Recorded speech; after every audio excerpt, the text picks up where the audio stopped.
Testing 1 2, testing 1 2. What's going on, good people? This is my first episode.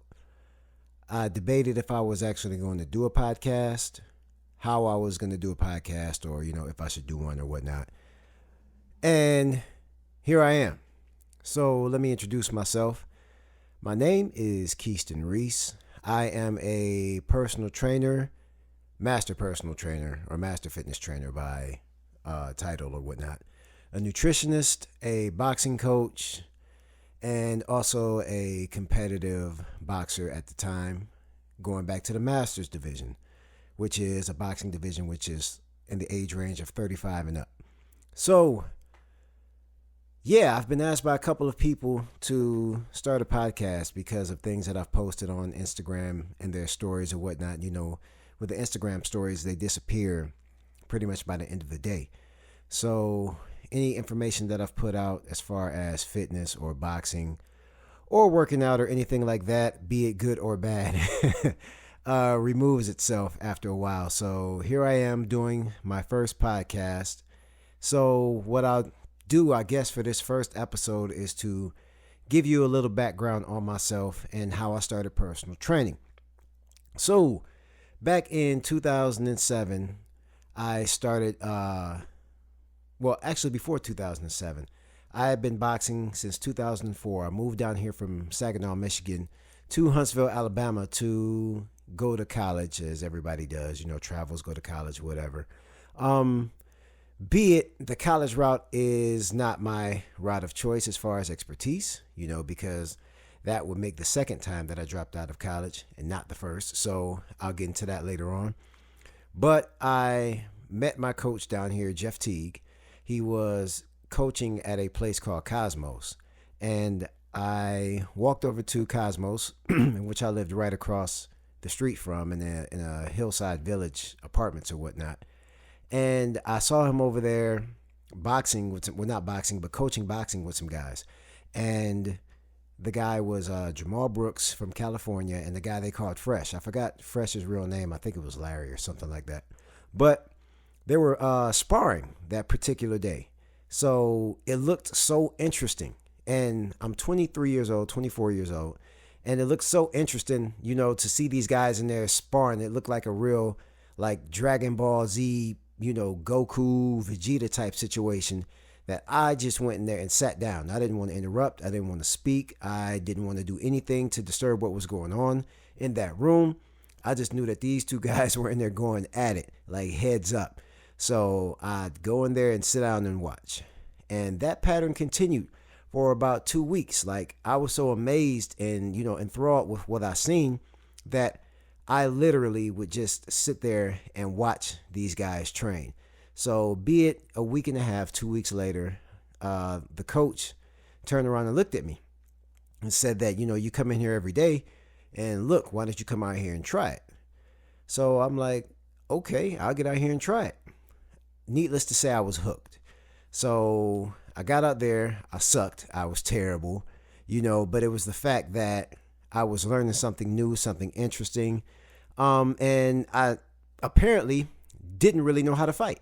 People compare street fighting to boxing and think that they can just convert from a street fighter to a boxer, in any instant. And that is not true in any form or fashion. You will get your ass handed to you without proper training, without proper conditioning, without proper sparring.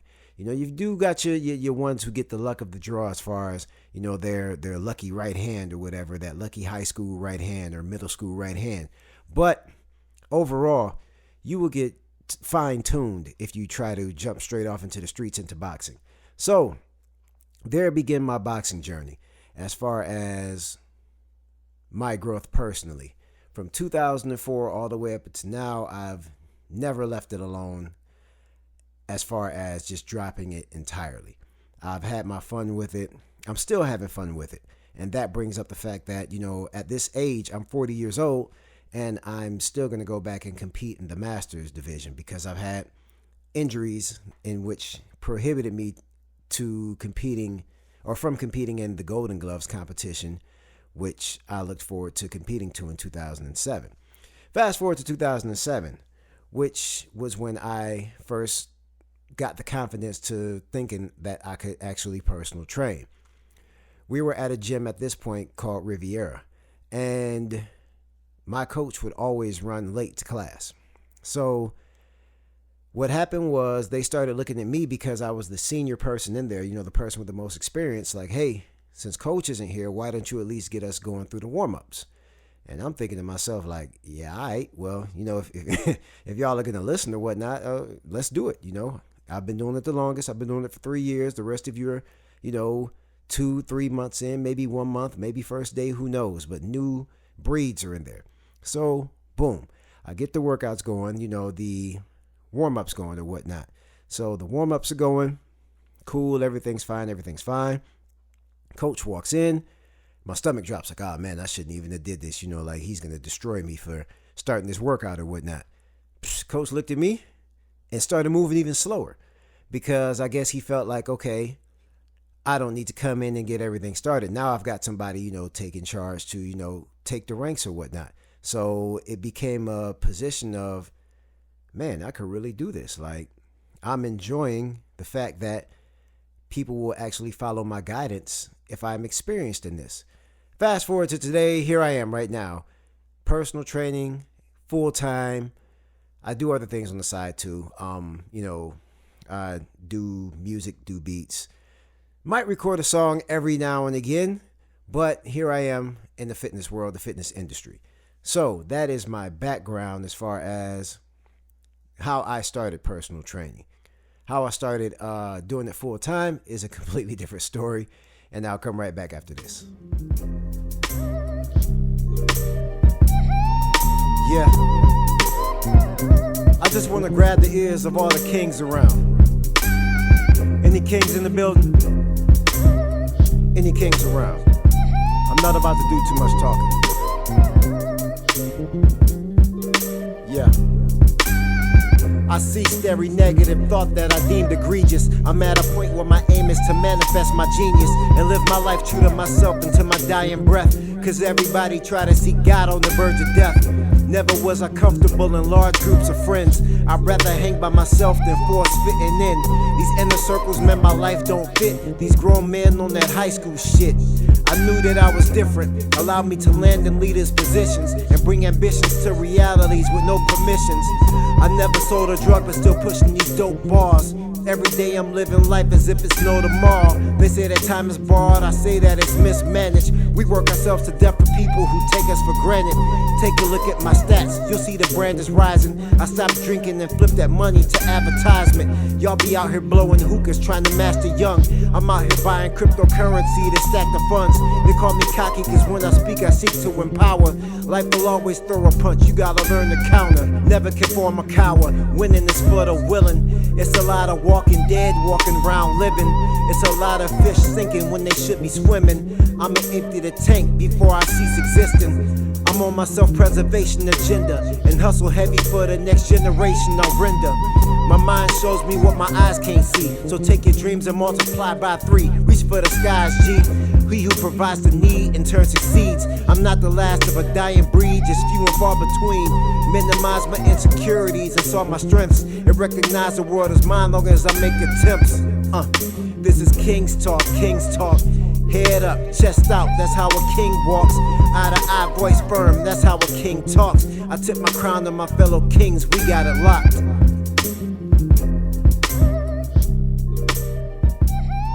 All right, so had a little music break right there. I want to do my podcast a little different. If the music breaks annoy you, let me know. Give me some feedback, and I'll just keep it straight conversational-wise. But how I started personal training full time. All right, so I used to work at a job. It was my full-time job. I started wanting to be a full-time entrepreneur after I had a family. I actually wanted to before, which was, heavily in the music business. But the music business has its own quirks, and, if they're not in sole control of your career, as far as what you do, how you do, and what you put out there, then you're probably gonna, not be super successful in the music business in that area. That was before social media really got as much grasp as it does on it right now. Like right now, you can go completely independent, which is what I do currently. On the side, you can go completely independent and don't have to be dependent of any of the major four music labels or whatever. But any the freaking way, yeah, I wanted to be full time into the music, which I was the Source Magazine Unsigned Hype. I was winning beat battles and all type of stuff with the production and everything. So that's what I thought I was gonna do, but didn't end up that way. I ended up getting married, having a son and a daughter.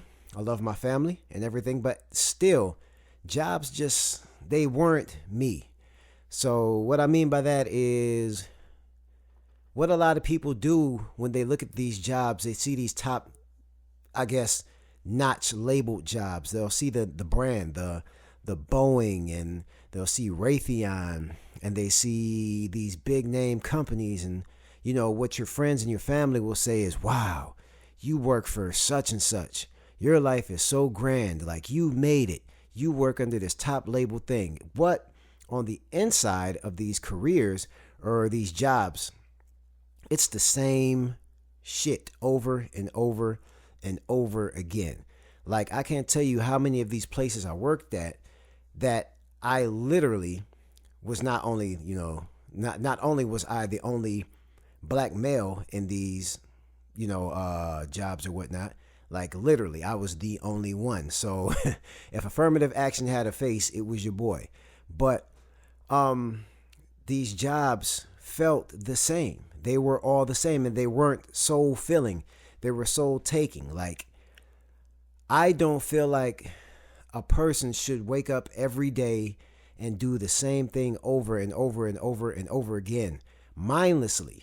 We were made to create. We were made to bring about our own talents and gifts to this world while we're here on this world to make this universe and this world a better place.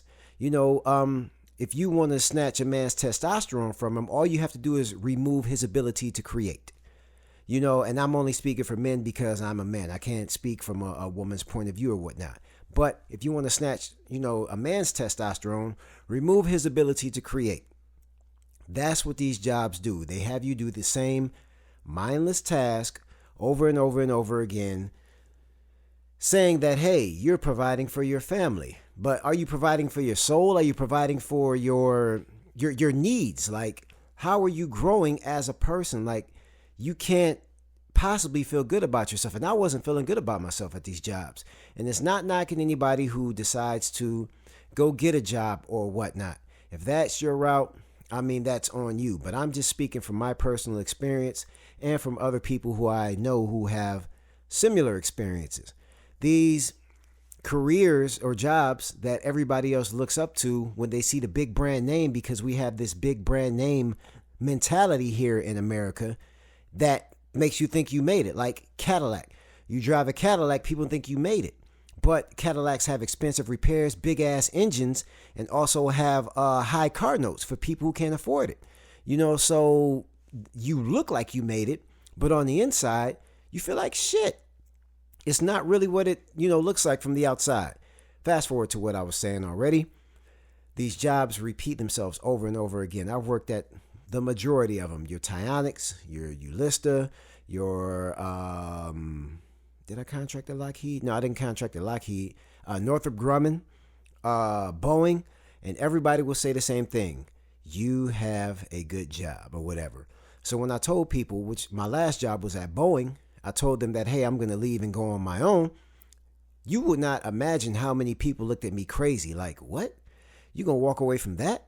Yes, I'm going to walk away from that. I'm going to create my own. Like, I'm going to get out here and really do it. Because what a lot of people have done is settled. They've settled for misery and made that their living. And they're going to do that for the next 30, 35 years, retire, and then come back as a contractor trying to double dip in the pot.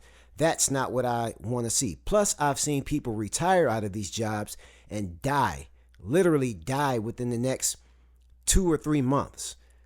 I've seen it happen over and over and over again. Like the only thing keeping them alive was the fact that they got up and went to this job. And now that they quit the job, they didn't know what to do. or that now that they've retired, they didn't know what to do. You're too old to really go out there and, no, not too old, let me not say that, but you might not have the energy to go out there and travel like you should, or go vacation like you should, or go do whatever, go whatever it is. Like, we're not taught here to live while you're young. We're taught to work while you're young, work your entire life away while you're young. And then when you get to 65, 70 years old, because you can't pull these pensions and all this other stuff until you're over a certain amount of age or whatnot, then you can start living when you're almost close to your deathbed. So, it's an insane, perspective or whatnot. So when I told people that I wanted to leave Boeing, they looked at me crazy. Everybody looked at me crazy. I'm the first generation entrepreneur of my family. Now that I think of that. Wow. But anyway, yeah, my own epiphany at that moment. But everybody looked at me like I was crazy. So what I had to do was, I worked at Boeing. I was scheduled to work from 6 to 2:30 with a half-hour lunch break, which was from 11 to 11:30. So what I started doing was compounding my personal training clients around that schedule. So what would happen is, I would schedule an appointment at 4 o'clock in the morning, which means I had to wake up at 3 o'clock in the morning. So I woke up at 3, got to the gym. I scheduled a client at 4 and 4:30. So that means, 4, 4:30, 5, and 5:30. Now, I was not scheduling a 5:30 first, because that means I will run late to work. But I hated my job so much that I didn't even care about being late. So I worked from 4 to 6. Got to my job maybe 6:13, 6:14-ish or whatever, because it wasn't that far out. And then my lunch break came, and I saw another window like, oh, great, this half-hour lunch, and people drag behind and come behind late or whatever all the time and leave out kind of early, so I could schedule another client. So my demand was going up at the gym. So I had my 11 o'clock client, and there was somebody who wanted to train at 11:30 real bad. So I took the risk. I'm a risk taker when it comes to this. So I took the risk. I was like, you know what?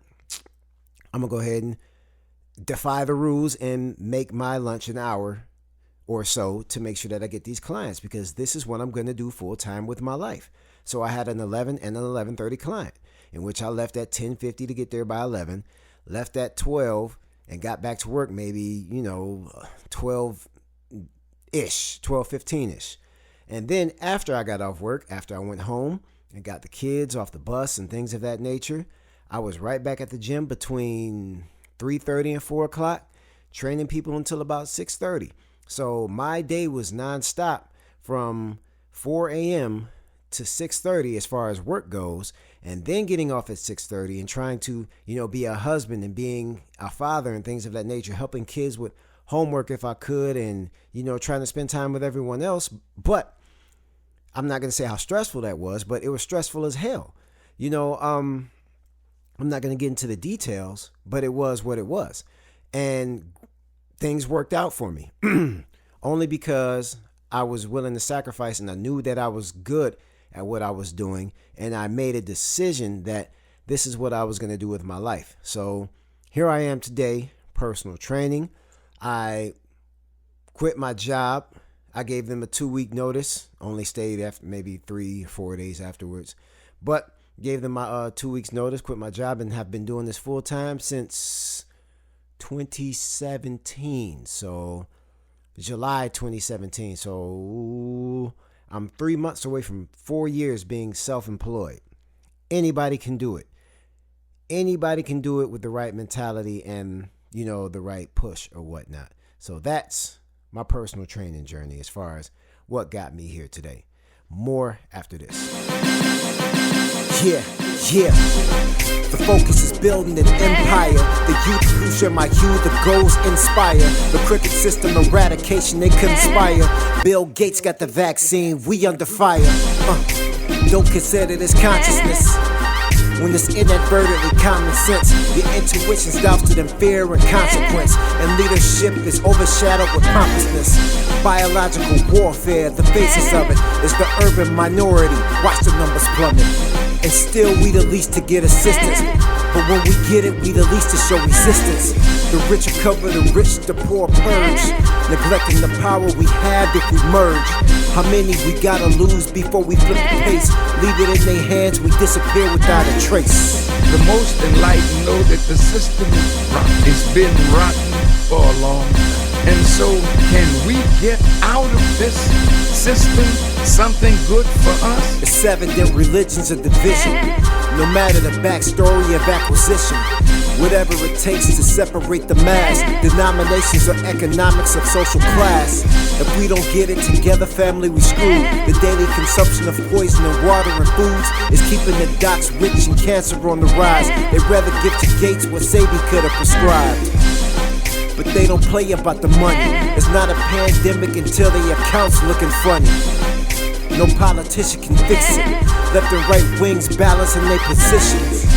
The power is ours, pending mentality.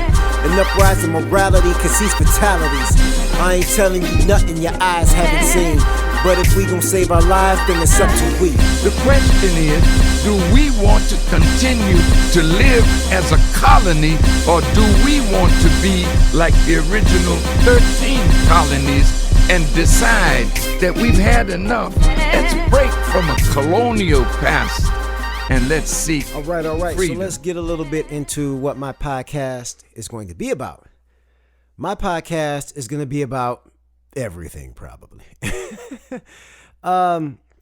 It's going to be about a lot of fitness things that are going on, things that do work, things that disgust me about the internet and the internet fitness industry. We'll talk about boxing. We'll talk about combat sports in general, because not only am I a boxer, I'm also a capoeira student. I've been taking capoeira for 4 years now. I believe 4 years now. And I enjoy it. I love it.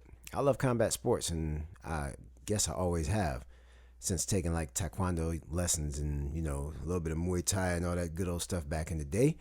I've always been a combat type of guy. So here I am with that. I'm also going to talk about maybe a few current events and what's going on. And, I'll also be taking you all suggestions and whatnot. Also be talking about nutrition, how to get those abs right, how to get the 6-pack, and talk to you about these lion-ass internet, Instagram fitness gurus who put up 7 damn seconds of a clip, and next thing you know, they are automatically Instagram gurus. They're fitness gurus. Everybody's a fitness guru today. Yeah, let's talk about that. Everybody's a fitness guru today. Like, it doesn't even take much. You've got these Insta clips, and I keep saying 7 seconds. They may be 15 seconds or whatnot, but you get these people who get on Instagram and put up these 7-second clips of doing some ridiculous workout. Let's say these push-ups where people are slapping their elbows all on the ground and beating their knuckles up and all this other stuff. Or you've got these super tremendous burpees or something that only lasts 7 to 15 seconds. But nobody's sweating. Have you noticed that?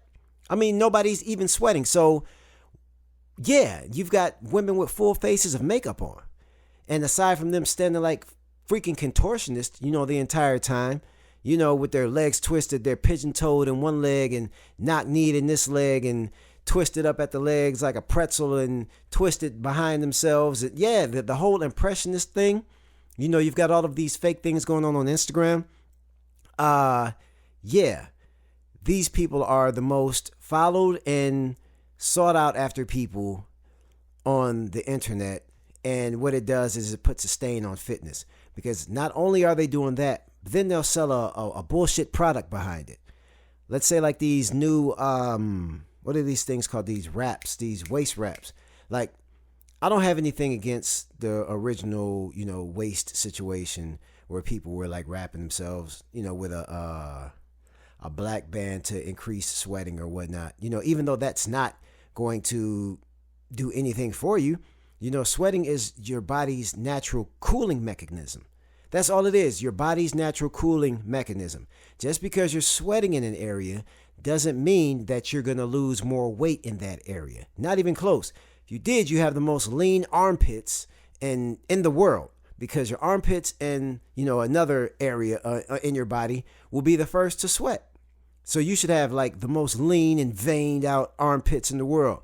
Other areas in your body sweat first. So increasing sweat is not going to lose body fat. That is your body's natural cooling mechanism. I hope people understand that.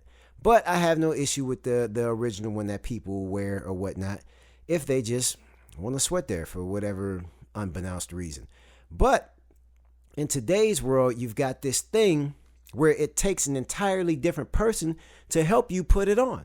I saw this video on Instagram and this lady was pulling the shit out of this woman. Like, she was pulling the damn thing so hard that it was jerking the woman who was, attempting to get in the suit. It was like Ralphie from A Christmas Story. Like, she was really wrapping this person in this apparatus. We'll just call it an apparatus.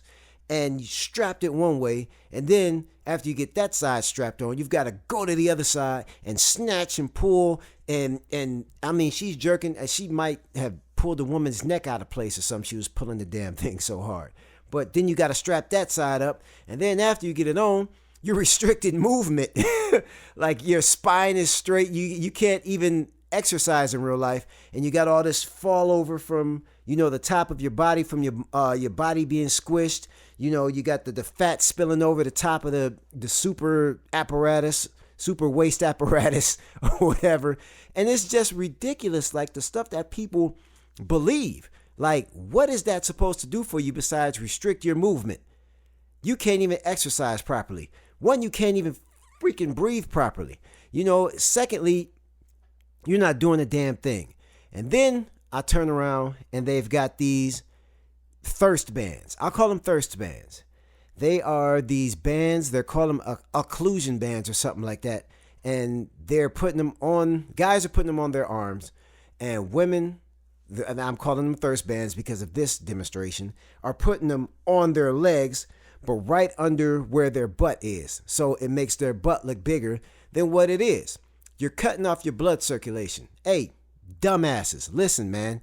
Blood circulation is part of the fitness process. You need blood in your muscles. You need fresh blood, fresh oxygenated blood to actually work out. You need that blood that actually is your river of life from the nutrients that you have eaten. Hopefully, if you've eaten right, you need these nutrients to come to your muscles to fuel your muscles. Dummies. Like, what? Man, it's a headache and a half to see these things. And then you've got Thick Quick. Yeah, I'm calling names, man, because this is the goofiest shit I've ever seen. So, Thick Quick is allegedly a weight gaining shake or whatnot. And the flavor that I seen was called Reese's Candy. It literally has Reese's Chunks candy, like Reese's Pieces in the thing. So let me get this right. After you put it in the blender bottle and shake it up, you're going to have remaining chunks of candy flowing through the damn, what's the thing, the shaker or whatnot. And you're going to have to swallow chunks of candy. Or are you supposed to put some in your mouth and chew? And listen, man, the shit is all dumb. And it all boils down to people not wanting to eat right and take their damn time. People don't want to put years into this. They don't want to sit there and say, oh, I got to stop eating out with friends and family and stop drinking and stop doing the bullshit that I do. What I'd rather do is try to find this shortcut and, make it happen, because it took me 15 years to get here. But obviously this person lied to me and said it'll take 3 weeks to get here, and I'm going to believe the lie. Hey, dumbasses, y'all gonna stop spending y'all money on this goofy stuff one day, or maybe not. Maybe y'all will. Unfortunately, I believe there's a part of the population who will forever be duped and forever just fall for the idiocracy. So there are people who will pay for the dumbness their entire life. They're going to spend thousands upon thousands of dollars on non-working mechanisms and supplements when they could just simply take their asses down to the grocery store once or twice a week and flip that money into something that actually works. But eating right just doesn't sound right to at least 85% of America. It doesn't sound right. 85% of America says, hey, eating right and discipline is just not the move, coach. It's not it, coach. We're not going to do that. What we're going to do is eat this bullshit that, people put out here, and we're going to get this apparatus. I'm going to wrap myself in this super strapped on tight waist apparatus with my thirst bands and my Fit Quick, and I'm going to get out here and get it. It's 85% of people. 85% of y'all really believe that that's real. That's why I know that a lot of you are going to just continue to get taken advantage of, because only the other 10% are going to kind of do it. That's only 10% are going to kind of do it. They're going to commit to the process a little bit. They're going to come in and leave and come in and leave. I've been doing this for a long time now. I've been personal training over 10 years. So I've seen it all. So you get the people who are going to come in and leave and come in and leave and kind of do it and commit to it and lose this weight and then gain it all back and then lose this weight and get it all back, and just don't get the fact that consistency and discipline is really the key factors to this thing. And then there are the remaining 5%. The dogs, the people who get up and do it regardless. The people who are like, you know what? I'm not going to feed into any negative BS. I'm not going to sit here and fall into these traps. What I'm going to do is legitimately sit here and do what it is I'm supposed to do. Friends, family, nobody can tell me that I can't do this, and I'm going to sit here and do it. You've got those. They're great ones. That's why only the few succeed, because everybody else is either going to bullshit around with it or not do it at all. Then you've got the top 5. That's the dogs, the people that are actually out here legitimately doing it for years on years on years. And then the other 95% swear it's a cheat code. They swear that, hey, there's got to be a supplement there. There's got to be something else besides the discipline and dedication. There is another way. No, there's no other damn way. No other way. Stop looking at these damn Instagram pages with these twisted up models with faces full of makeup, these thirsty ass, dudes everywhere with these occlusion bands, blood pressure bands, and all these other goofy mechanisms that you don't need. Start simple. Start putting clean foods in your body. Start getting rest. Start drinking water. A lot of you don't even drink water. Like, man, your body is made up of 70% of this stuff, yet you don't drink water. Like, start with the simple stuff, and then we'll get to the complex stuff about how many macros and stuff you need. Like, y'all keep trying to skip phases. The first thing you come with is macros, and I get asked about supplements more than I do food. Like, what supplements should I take? You should supplement good food for bad food. How about starting there? Start supplementing good food for bad food. And then we'll get to the complicated stuff as far as supplements, if you should need them. A lot of people don't even need them. And a lot of these Instagrammers who post them out there don't even use them. So there you go again, falling for the internet. Stop falling for the internet. Get off your ass. Get in the gym. Conquer the simple. Because it's the simple, small things that are going to make the largest changes over time. The compound effect. The compound effect happens over years. Not a couple days. Not a couple of weeks. Not a couple of months. It took you more than a couple of months and a couple of days and a couple of minutes to get in that bad position you're in. But you swear that you're going to get out of that position in 2 weeks. In 2 months. It's a sickness. It's sad too. It's very sad. But what I'm going to do right here is cut this podcast. Hopefully you've enjoyed it. I'm open for suggestions as far as what you would like to hear. I'm also taking music submissions. You can send me music submissions. Now, here's my music submission thing. If it's whack, I'm not going to play it. Hey, listen. It's just not going to happen. I'm not a record industry guy who's trying to push, the newest trend on anybody or the newest belief on anybody. If it's not good, I'm not going to play it. So you could submit your music to Prophletics at gmail.com. Prophletics at gmail.com. You can send it there. If it's not good, it's not happening. And I won't blast you out on the podcast. It's just not happening. So send your music in. Send me some ideas. You can also send ideas or, any topic that you want me to talk about. You can send that there as well.